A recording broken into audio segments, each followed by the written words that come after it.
What's up, all you concubines? This is Crazy Music Geek coming at you.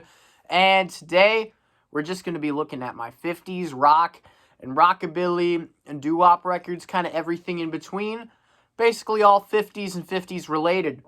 Now, I am not including Elvis in this video because I have a separate section for Elvis, and plus, I just have so many Elvis records. I mean, I already have a video up for all my Elvis anyway. So, it's kind of taken kind of like a similar video to my pop punk and punk collection. Just going to go through the rockabilly stuff and rock and other stuff like that. So, we're actually starting out with a bit of a grail. This is Chantilly Lace by the Big Bopper. Original 1958 Mercury pressing. Plays very nicely. I even kept the note that the guy who sold it to me wrote. But, I love the Big Bopper. There's just a lot of information people don't know about the Big Bopper that I really wish people would know. He's way more than Chantilly Lace and dying in the plane crash that Buddy and Richie did. He was this great radio DJ too, and also the fact that he quite possibly might have kind of drawn out what would become the VCR. He was just really innovative. There's actually an interview with his son on this radio show that is on YouTube. Listen to that. You will find just a brand new appreciation for the Big Bopper. Love that guy. Love that album. Now we're going to Bill Haley. Bill Haley and the Comets. Rock and Roll Stage Show. Thanks, Tippy, for leaving your name on here. Yeah, this one plays all right. I like Bill Haley, but I don't really play him as much as some of the other people in the 50s rock community. But he's got some good stuff. He kind of helped kickstart the rock and roll popularity with having Rock Around the Clock on the charts. So, you got to give credit to Bill Haley. Now, some people will put him in this next artist in the blues. I decided to put him in rock and rockabilly. Got Bo Diddley. Not an original pressing, unfortunately. It is a colored vinyl variant. It's on blue vinyl. But yeah, this album's a solid blues killer kind of album. Rockabilly kind of stuff. It's just great stuff all around. Bo Diddley's underrated, in my opinion. Alright, now we're getting into the Buddy Holly stuff. Buddy Holly is absolutely my favorite rock and roll artist. He's one of my favorite, probably my favorite of all time, if I'm being frank. And this is a grail. I paid over $200 for this. And it's just a very sought-after album in the rock and roll community. So, original pressing of the Chirping Crickets.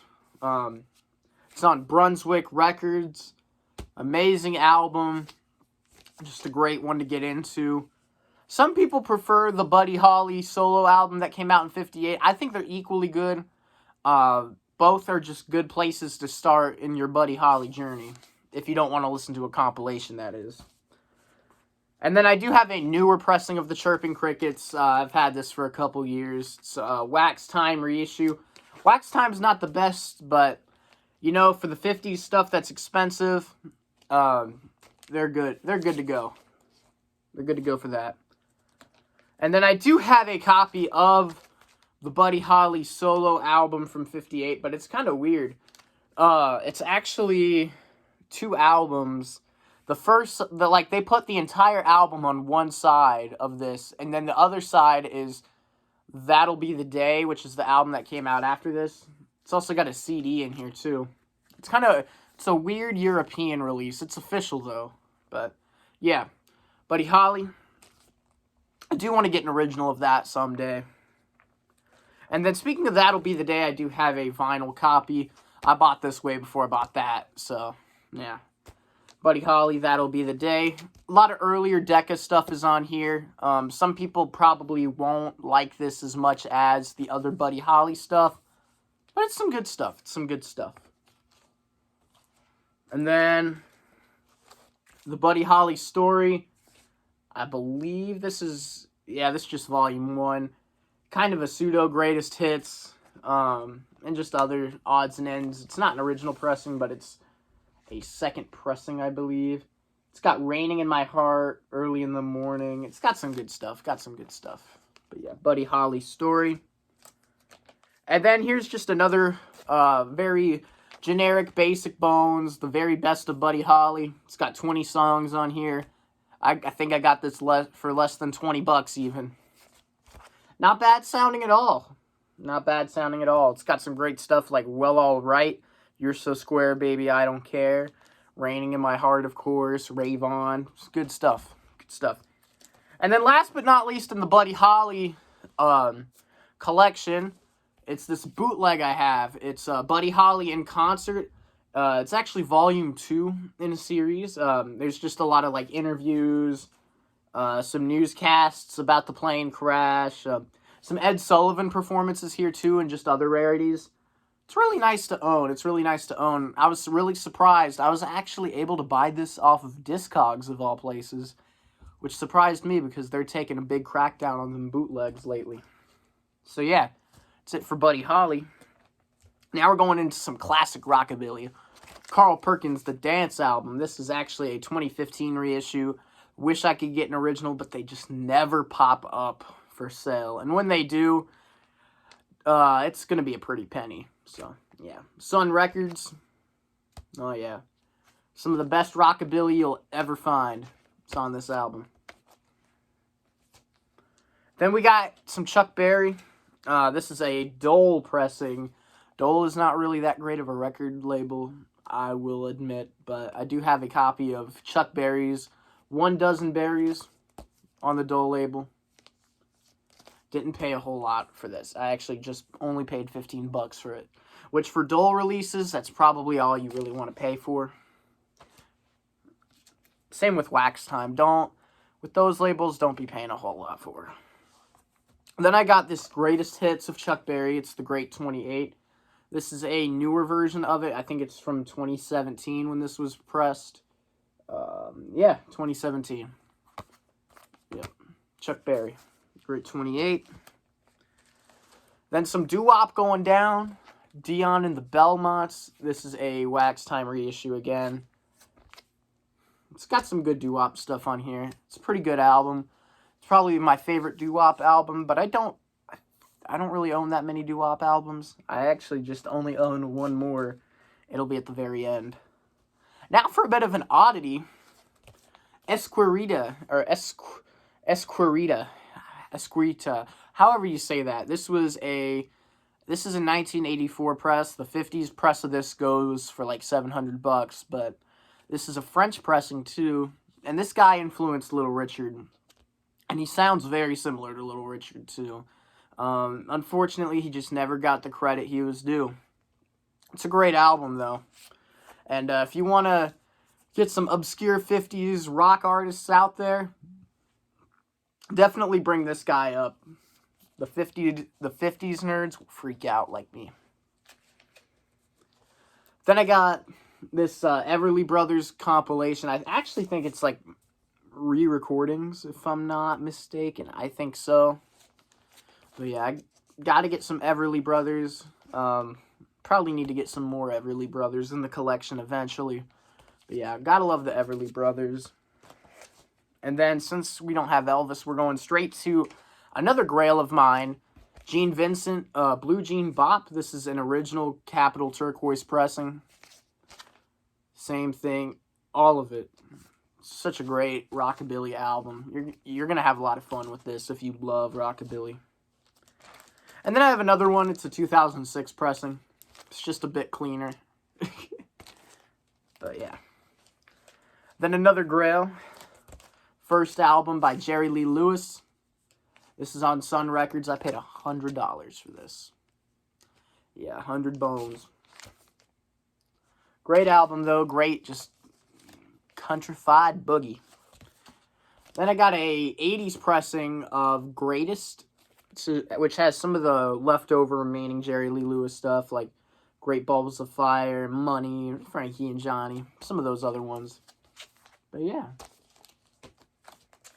Alright, if I had an original of this, I'd be swimming in money. And Johnny Burnett and the Rock and Roll Trio. Man, this is such a killer album. This is some of the best. Like, I've been saying stuff like of the other artists. This is some killer stuff right here. Like, stuff like Honey Hush, Lonesome Train, Lonesome Tears in My Eyes, and of course, The Train Kept a Rollin'. Oh man, that's a great one, man. You gotta get this.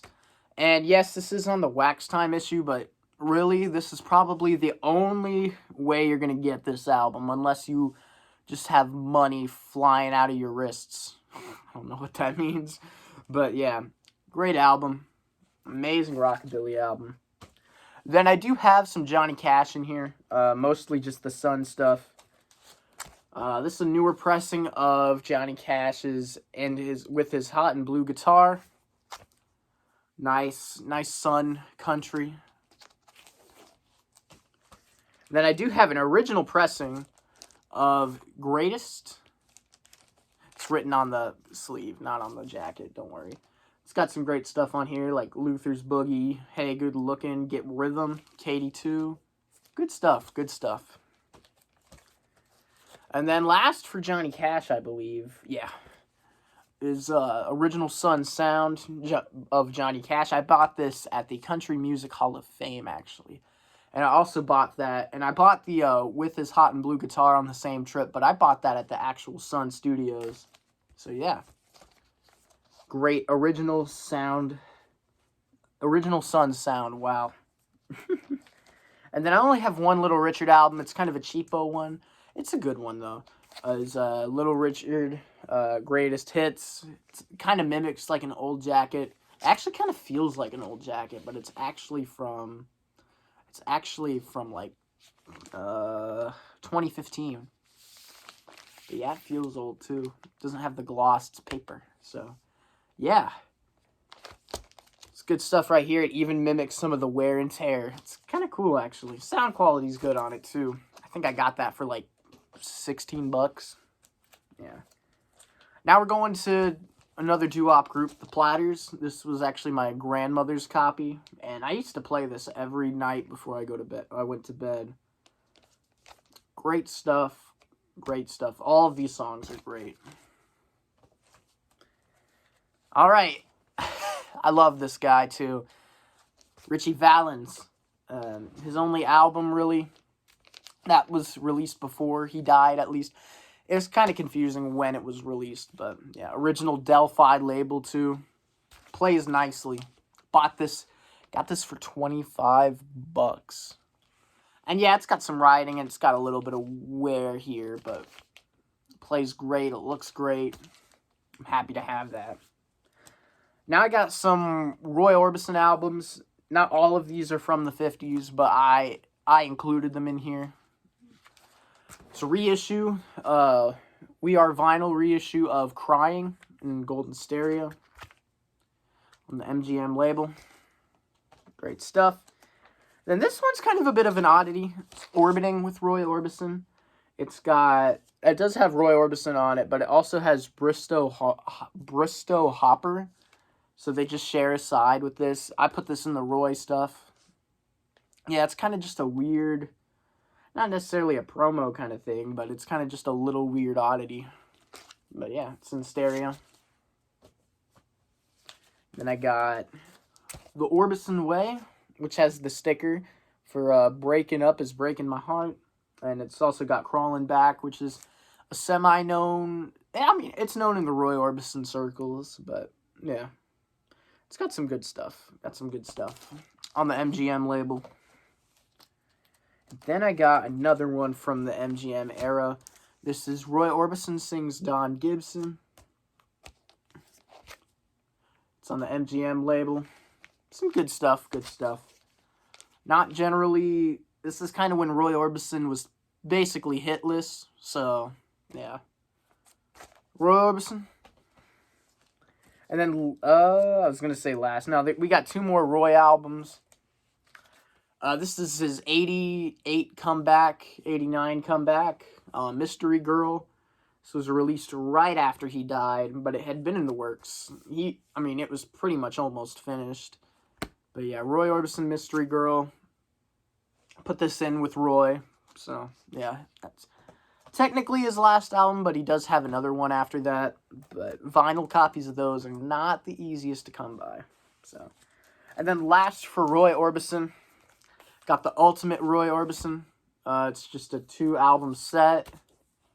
And, yeah, it's got some great stuff from all around his career. It's even got some Traveling Wilbury stuff. And then last but not least is a Various Artists compilation. It's called A Rock and Roll Party with Frankie Lyman. And it's got some other stuff in here. It's got stuff from the Cleftones and the Heartbeats, Billy King. So it's just a basic doo-wop kind of thing from Guest Star Records. So yeah, that does it for my 50s rock, rockabilly, doo-wop stuff. If I get any more, I'll update y'all. And yeah, peace.